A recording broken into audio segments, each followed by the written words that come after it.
Bonjour à tous, on se retrouve aujourd'hui pour la deuxième partie sur Guillaume le Conquérant. Si vous n'avez pas vu la première partie, je vous conseille d'aller la voir pour mieux comprendre cette vidéo. Lorsque Guillaume apprend que Harold est devenu roi, il va convoquer les grands barons de la Normandie et tenter de les convaincre de le rejoindre dans la conquête du royaume d'Angleterre. De plus, il reçoit l'aide du pape Alexandre II qui le soutient dans son action contre Harold, ce qui nous amène à une confrontation directe entre le groupe de Guillaume, qui comprend les barons, plus le pape, contre le roi Harold de Godwinson. Il va réussir à réunir en l'espace de 10 mois une flotte de 600 navires accompagnée d'une armée de 7000 hommes. On y retrouve des personnages importants de la Normandie comme Bertrand de Brickbeck, Robert de Brix ou encore Anquetil de Cherbourg.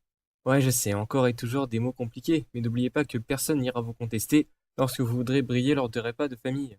Il s'attire de même le soutien des Flamands, des Monceaux et des Bretons. Pour être sûr d'une invasion réussie, Guillaume doit se trouver des alliés puissants et empêcher les duchés voisins de s'emparer de la Normandie durant l'absence de ce dernier. Pour cela, il va nommer des grands vassaux et nomme sa femme Mathilde de Flandre, régente, qui sera assistée de Roger de Beaumont et Roger II de Montgomery. Pour donner envie aux habitants de s'engager dans son armée, Guillaume va leur promettre des terres anglaises. En attendant le bon moment pour embarquer, l'armée va stationner dans la baie de Saint-Valery-sur-Somme. Au même moment, le nord de l'Angleterre est envahi par le roi de Norvège Harald Hardrada, mais qui sera stoppé le 25 septembre 1066 lors de la bataille de Stamford Bridge avec la mort de ce dernier. L'armée normande va finalement débarquer le 28 septembre 1066 dans la baie de Pevensey. Stratégiquement, c'est une excellente date car les armées d'Harold ne se sont pas encore remises de l'invasion viking et doivent retourner au combat après une longue marche. Guillaume va choisir comme base la ville de Hastings. Cette prise de ville est une provocation car la région de cette ville est Sussex, qui est un domaine personnel du roi Harold. C'est au petit matin du 14 octobre que la bataille va commencer. Elle va durer toute la journée. On voit d'abord au premier assaut la quasi-débandade de l'armée normande, croyant à la mort du duc. Pour l'anecdote, Guillaume va enlever son casque pour que son armée puisse voir qu'il n'en est rien. À la fin de cet assaut, on voit d'énormes pertes des deux côtés et la mort de Gyrth et Leofwin. Vous savez, les deux frères de Harold.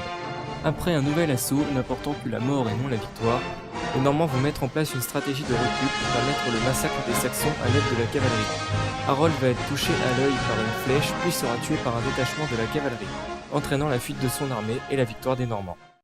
Pourtant, malgré cette défaite, les Anglais ne vont pas abandonner et le clergé plus quelques seigneurs vont nommer Edgar Essling, le nouveau roi du royaume anglo-saxon.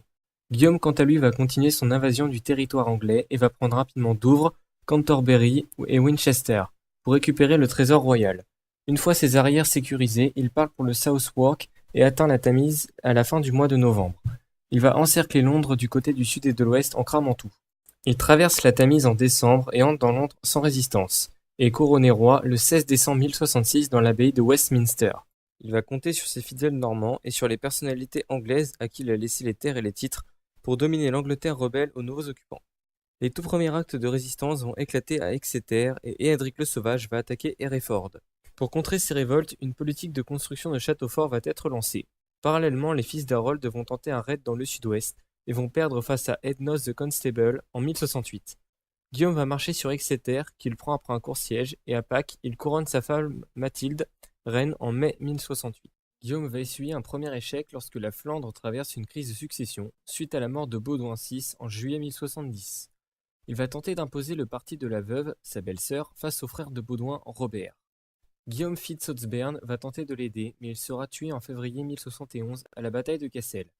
Durant les dernières années de son règne, Guillaume va subir la défaite de Dole et le roi Philippe Ier tente d'abaisser la puissance de Guillaume par tous les moyens. Son propre fils aîné Robert va entrer en rébellion, car son père ne lui donne pas assez de pouvoir et ne partage pas son autorité.